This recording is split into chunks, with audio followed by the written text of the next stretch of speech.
venir à Christ. Parce qu'il a dit, venez à moi tel que vous êtes. Même si vos péchés sont rouges comme du cramoisi, je les rendrai blancs. Et plus blancs que la neige. Oui, mon frère. Je sais qu'il y a quelque chose qui résonne dans ton cœur. Mais certainement tu as honte à cause de ceux qui t'entourent. Mais, comme Dieu appelle, il connaît pourquoi il appelle. Peut-être qu'aujourd'hui c'est ton jour. N'endurcis pas le cœur, mon frère. N'endurcis pas le cœur, ma soeur. N'endurcis pas le cœur. Il dit, il y a un salaire pour vos œuvres. Il y aura un salaire pour vos œuvres. 2 Chroniques 15, 7. Fortifiez-vous donc, mes frères, et prends courage. Il y aura un salaire pour vos œuvres. Si tu prends position pour Dieu, Dieu prendra position pour toi. Oui, mon frère, n'aie pas honte. N'aie pas honte, ma soeur. Il y aura un salaire pour vos œuvres. La vie en Christ était sacrifice. Pour aller au ciel, il faut des sacrifices. Et on se lève un matin et on dit on va au ciel. La Bible dit ce n'est pas tous ceux qui disent Seigneur, Seigneur. Tu peux dire Seigneur, tu peux prêcher, mais cela ne suffit pas. Tout cela ne suffit pas, mon frère. Prêcher, c'est bien. Aller à l'église, c'est bien. Mais s'il n'y a pas le Saint-Esprit dans l'âme, tout cela n'est que vanité. Il cabote. Raison pour laquelle je t'interpelle, ma soeur. Je t'interpelle, mon frère. N'aie pas honte de Dieu. Si tu as honte de lui, il aura honte de toi. Si tu es venu sur la terre, il te réunira dans le ciel. Oui, il y a eu un grand évangéliste aux États-Unis au nom de Daniel Curie. Il a prêché, il a donné toute sa vie à prêcher l'évangile. Toute sa jeunesse en Jésus-Christ. Mais lorsqu'il est mort, Dieu l'a dit tu n'entres pas. Pourquoi? À cause du mauvais comportement. Comment est-ce que tu te comportes devant tes voisins? C'est toi qui parles à l'église tous les jours, mais tu ne parles pas à ton voisin. Tous les jours tu dis que tu es un chrétien, mais tu passes ton temps dans les bars. Tous les jours tu t'appelles fils de Dieu. Oui. Dans chaque église, il y a 3 sortes de croyants. Il y a les véritables chrétiens, les véritables chrétiens, les soi-disant chrétiens et les incrédules. Alors, je te demande, de quel groupe es-tu? Toi qui t'appelles chrétien, chaque dimanche, tu n'attends que dimanche pour mettre la veste pour aller à l'église. Tu n'attends que dimanche pour mettre la bonne robe pour aller à l'église. Oui, qui parles-tu, Seigneur? Oh mon frère, il est plus tard que tu ne le penses.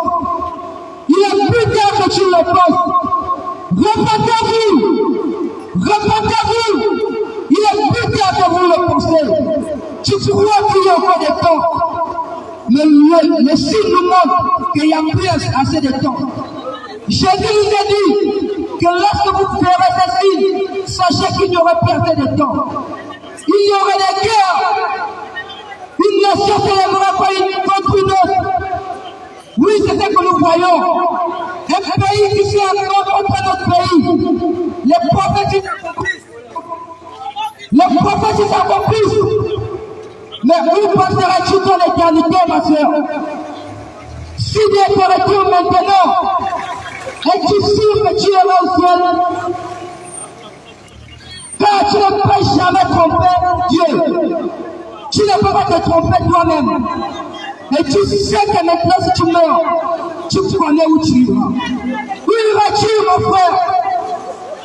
Où iras-tu, ma soeur? Tu peux avoir la beauté du monde, mais sois sûr que ça va passer. L'or et l'argent passeront. Les belles voitures passeront. Les richesses du monde passeront. La preuve est que le jeune homme riche qui a passé toute sa vie dans des richesses, il avait tout ce qu'il avait, tout ce qu'il lui fallait, mais il s'est retrouvé en enfer. Il s'est retrouvé en enfer, il a dit à Abraham, Père Abraham, je suis venu ici par erreur, mais j'ai encore des frères sur la terre. Permets à ce qu'eux ne viennent pas ici. Oui, aujourd'hui tu te mors, aujourd'hui tu souris, tu as le nom de vie, tu es appelé fils de Dieu, tu es appelé chrétien, c'est par la grâce de Dieu. Aujourd'hui tu as de belles voitures, tu as un emploi, tu te réveilles avec le souffle de vie, tout cela c'est par la grâce. Mais Dieu te demande une seule chose, de venir à lui. Viens mon frère, tel que tu es. Avec tes éléments, viens tel que tu es. Avec tes erreurs, viens tel que tu es. Parce qu'à la croix de Golgotha, il s'est écrié que tout est accompli. Il a pris tes péchés, il les a jetés dans la mer de l'oubli. Il a pris tes erreurs, il les a mis dans son précieux sang. Et il a dit, tout est accompli. Mais ses frères qu'il avait vendus, il a pardonné. Il a pardonné. Alors il peut te pardonner malgré tes erreurs. N'aie pas honte, mon frère.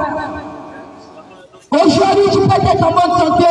Et demain, tu peux tomber malade. À chaque jour, tu vis sa peine. Mais remets pas le médecin que tu peux faire maintenant.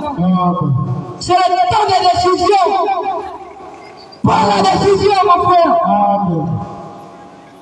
Prends la décision, ma soeur. Tu peux marcher. Et tout d'un coup, tu es rentré par une voiture.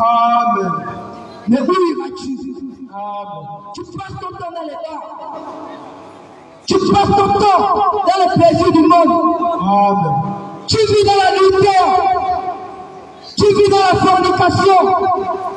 La vie ni les adultères, ni les impudiques, ni les ivrognes, mais qui terront le royaume des cieux, ni les voleurs, ni les menteurs. Oui, mon frère, tu pars de maison en maison en braquant, mais souviens-toi du bandit à la croix. Il n'avait jamais été baptisé. Il n'était jamais justifié. Mais le fait qu'il a reconnu Dieu dans la chair, sa vie a changé. Prends la décision, mon frère. Prends la décision, ma soeur. Ce n'est pas le fait d'avoir un poste à l'église qui prouve que tu seras sauvé. Tout cela ne sauve pas, mon frère. Être dans la chorale ne sauve pas. Jouer au piano ne sauve pas. Tu peux être prédicateur et même aller, mon frère, si tu n'as pas le Saint-Esprit. La preuve de Daniel Curie, qui a tant prêché, mais il s'est retrouvé étant perdu. C'est Jésus qui l'a défendu en disant que comme il a pris position pour moi sur la terre, il a donné toute sa vie, toute sa jeunesse pour évangéliser. Mais malgré cette erreur, je le coupe par mon sang. Alors Jésus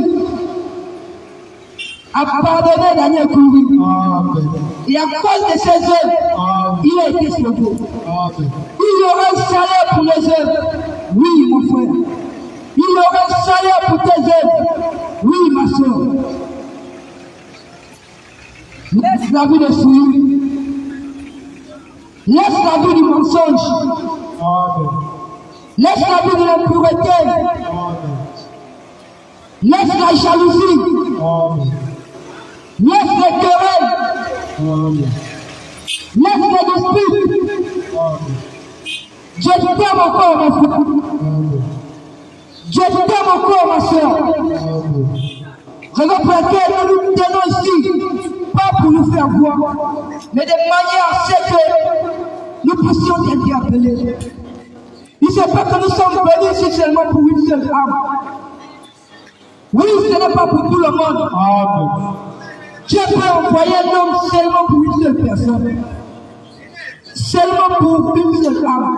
Alors, n'endurcis pas ton cœur. Comme tu entends sa voix, comme les disciples sur le chemin de Maïs, ils disaient, nos cœurs ne brûlaient-ils pas dedans de nous lorsqu'il nous parlait. Alors, Dieu prend témoignage. Il te touche le cœur, mais Dieu endurcit le cœur. Dieu endurcit ton cœur. N'endurcis pas le cœur, mon frère. N'endurcis pas le cœur, ma soeur. N'endurcis pas le cœur, mon frère. Je t'aime. Je t'aime. Sors de la vie du vol. Sors de la vie du péché. Sors de la convoitise. Sors de la haine. Sors du mépris.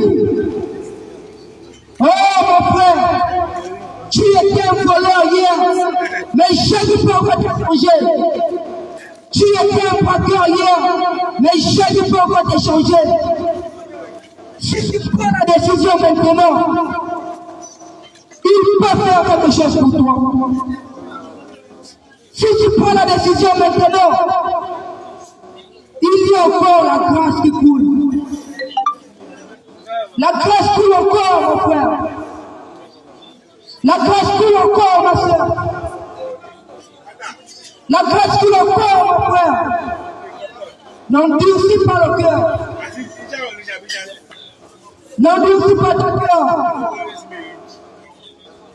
La Bible dit dans Luc 6:49.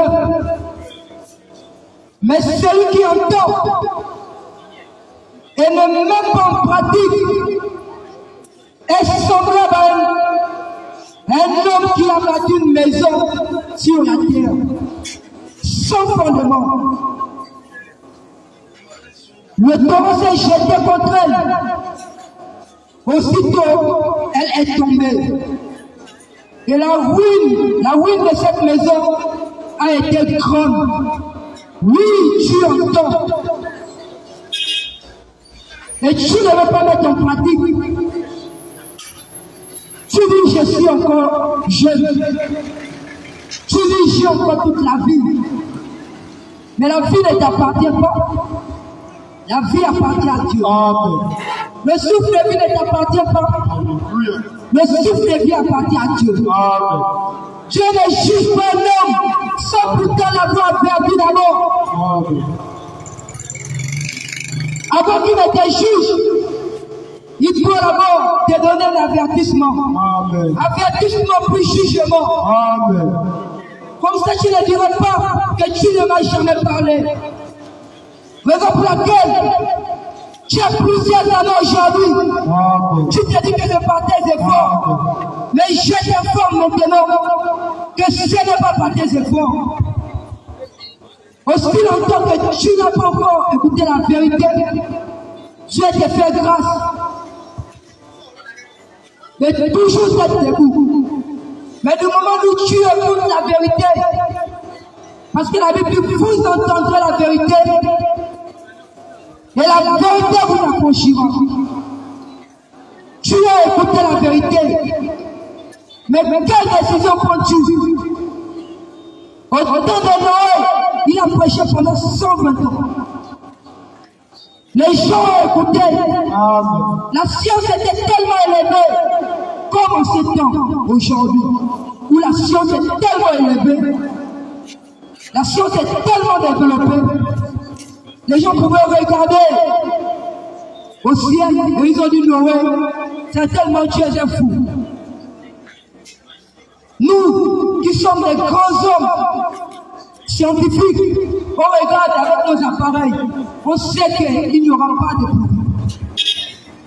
Mais Dieu a dit, il y aura des pluies. La Bible dit, toute parole d'homme est connue pour mensonge. Seule la parole de Dieu est vérité. Elle est connue pour vrai. Dieu s'est repenti au temps de Noël. Il a dit, je ne détruirai plus la terre par le déluge. Mais pour cet âge, oh, la Bible dit dans Luc 17, 30, qu'il en sera de même. Oh, quand le Fils de l'homme viendra, il en sera de même comme au temps de Noël. Au temps de Noël, qu'est-ce qui s'est passé? Les hommes mangeaient, les hommes buvaient, ils se mariaient, ils mariaient leurs filles, ils vivaient heureux. Oui, il en est de même, parce que la Bible ne ment pas. Il a dit dans Luc 17, 30 qu'il en sera de même. Qu'est-ce qui s'est passé au temps de l'autre, au temps de Sodome et Gomorrhe? Dieu a détruit Sodome et Gomorrhe. Mais avant de détruire, Dieu a envoyé un messager. Raison pour laquelle la Bible nous dit, dans Amos 3:7, que l'Éternel ne fait rien sans avoir révélé son secret à ses serviteurs les prophètes. Lorsque Dieu envoie Moïse pour délivrer les enfants d'Israël, lorsque Dieu prend Moïse pour l'emmener sur la montagne de Sinaï,